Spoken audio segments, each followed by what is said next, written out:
आजकल एयरपोर्ट्स पर जिस कदर सिक्योरिटी है, किसी दूसरे के पासपोर्ट पर गैर मुल्क पहुंच जाना महाल है। लेकिन आपको ये सुनकर यकीन नहीं आएगा कि एक पाकिस्तानी नौजवान अपनी बहन के पासपोर्ट पर न सिर्फ दुबई चला गया बल्कि उसी पासपोर्ट पर वापस भी आ गया। वेबसाइट मैंगोबाज के लिए तहरीर करदा अपनी इस कहानी में नौजवान ने अपनी शनाख्त मख्फी रखते हुए बताया है, मेरी परवाज सुबह के वक्त थी और मैं रात को जल्दबाजी में पैकिंग कर रहा था। इसी जल्दबाजी में मैंने अपने पासपोर्ट की बजाय अपनी बहन का पासपोर्ट उठा लिया। अगले रोज परवाज में मेरे साथ मेरा एक कोलीग और दोस्त भी जा रहा था। हम चंद दिन की सियाहत के लिए दुबई जा रहे थे। हम एक गैर मुल्की परवाज की बिजनेस क्लास में बैठे और दुबई पहुंच गए। दुबई में इमिग्रेशन ऑफिसर ने मेरा पासपोर्ट देखा और मेरी तरफ बगौर देखा। वो काफी देर तक मेरे पासपोर्ट को देखता रहा। बिलाखिर मैंने उससे पूछ लिया कि क्या कोई मसला है। उस पर उसने कहा कि तुम्हारा पासपोर्ट और वीजा नंबर मैच नहीं कर रहे। ये कहकर उसने मुझे पासपोर्ट थमा दिया और जाने की इजाजत दे दी। नौजवान लिखता है कि मैं वहां से रवाना हुआ तो मैंने अपने दोस्त से कहा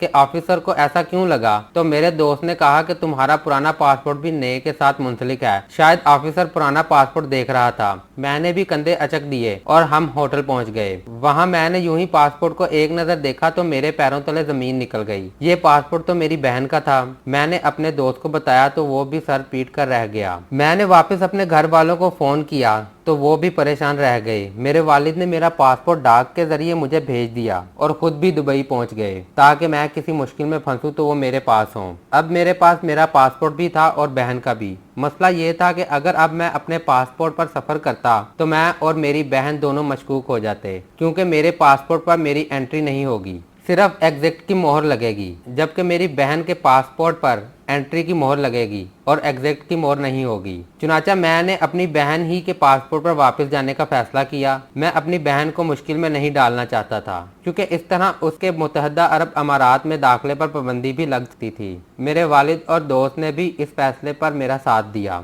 नौजवान मजीद लिखता है कि जिस रोज हमारी वापसी थी मैं शदीद खौफजदा था कि अगर मैं पकड़ा गया तो मुझे जेल भी हो सकती है। मेरा दोस्त और वालिद दोनों मेरे साथ थे और मेरा हौसला बढ़ा रहे थे। मैं इमिग्रेशन डेस्क तक पहुंचा। ऑफिसर ने मेरा पासपोर्ट लिया जो कि मेरी बहन का था। वो काफी देर तक पासपोर्ट देखता रहा और कंप्यूटर में कुछ टाइप करता रहा और फिर उसने मुझे ऑफिस में आने को कह दिया। खौफ से मेरी बुरी हालत हो गई, क्योंकि जब किसी को गिरफ्तार किया जाता है तो उसी तरह ऑफिस में बुलाया जाता है। ऑफिस में जाकर उस ऑफिसर ने फिर पासपोर्ट को देखना शुरू कर दिया और कंप्यूटर पर टाइपिंग करता रहा। काफी देर बाद उसने मुझसे मेरा नाम पूछा। उस पर मैंने हैरत के इजहार का ड्रामा करते हुए क्या कहा। मेरे ये कहते ही ऑफिसर ने पासपोर्ट मुझे दे दिया और मुझे परवाज पर सवार होने की इजाजत दे दी। यूं मैं अपनी बहन के पासपोर्ट पर दुबई से होकर वापस घर पहुंच गया। हालांकि मैं और मेरी बहन ना तो जुड़वा हैं और ना ही हमारी शक्लें इतनी मिलती हैं।